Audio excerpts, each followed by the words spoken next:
lesson, as it's called here. When I was in the 4th grade, I got the whooping cough and missed 6 weeks of school. My teacher and my mother thought I should repeat the 4th grade. I was kind of dumb anyway, and also had missed too many days of school. I spent 2 years in that grade, so it became my favorite. I turned out to be one of the smartest in the class. I even tried to help some who were dumber than I. This helped me catch up in my education. One of my worst wrongs was when watermelons were ripe. The different neighbors got into our patch, and we got into theirs. We sometimes ate them together. We thought of it as a sport and even bragged about doing it. When I got saved, I had to make some restitution that took the sport out of it. As a child, Brother Gale learned how God answers prayer. In high school, God was teaching him how to pray. In 1936, I enrolled as a high school sophomore at Tabor Bible School in Iowa. The list of Bible school rules presented a challenge for me.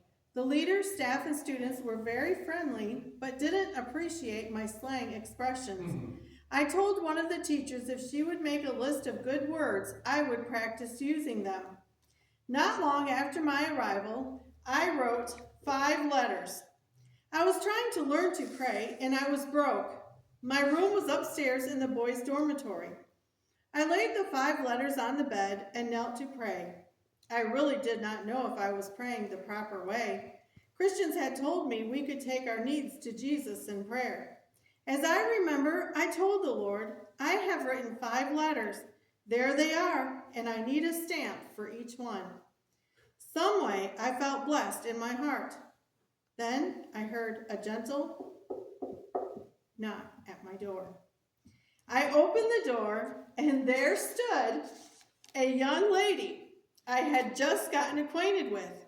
She quickly said, "William, I'm not supposed to be in this dorm, but I prayed for you and felt I should come and ask you if you needed a stamp."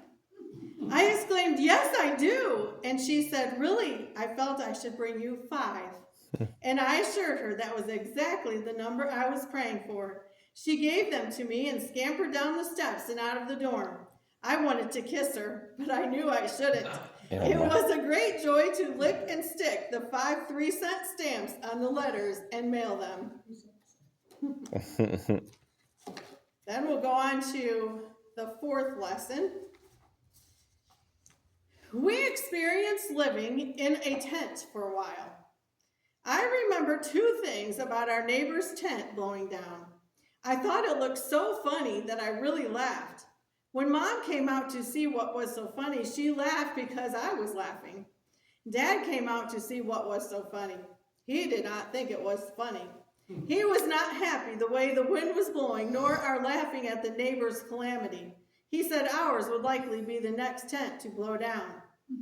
The big day for us was when we got rich and bought a Union Pacific boxcar. Dad paid $75 for a lot and the boxcar. It was taken off the wheels and set on railroad ties.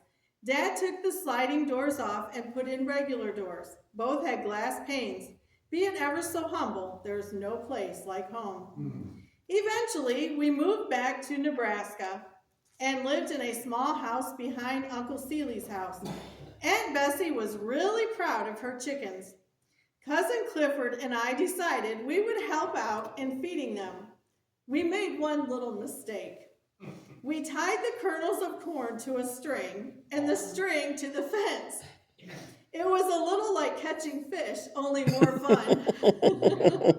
We had nearly a dozen hens fastened to the strings. They were flapping and cackling at a great rate. Never saw anything funnier at a circus until Aunt Bessie arrived and spoiled it all. She acted awful. It was terrible the way she spanked Clifford. She grabbed him first. I ran as fast as I could. I had to hide for a long time. He was a bratty kid, all right. He got into all kinds of mischief. Well, many years later, when Brother Gale became a missionary preacher, he lived in many different homes. While looking for a place to build a new church, the realtor showed me a corner property. It looked good to me. There was a house nearby that was empty, so the realtor showed me through. I asked the realtor to leave me alone so I would have time to pray. It would have been easy to say this was of the Lord. It was a far nicer house than we had ever lived in. I wanted to be certain it was in the will of the Lord. After some time on my knees, I felt the Lord's presence preciously near. I said to the Lord, if this is your will, bless me now. I think I got a good second tour of the house while shouting and praising God. He was going to give us this house. But the owner sold the house to close friends of theirs. You will realize how disappointed we were. I asked the Lord why. 6 months later, the new couple sold it to their friends without letting us know. I went to prayer. I felt impressed that the Lord was saying, your work is to build the church of people, and I'll take care of my promises. I got busy trying to build the church. It was not a matter of months, but a matter of hours when the new owners came, offering to sell the house for $10,000 less than what we had offered earlier. We were able to buy the house with cash and no interest to pay. The tears are in my eyes as I finish writing. My heart is responding with memories of God's sweet blessing to my soul in the empty house and remembering how God gave both the church and parsonage an answer to prayer. Hallelujah.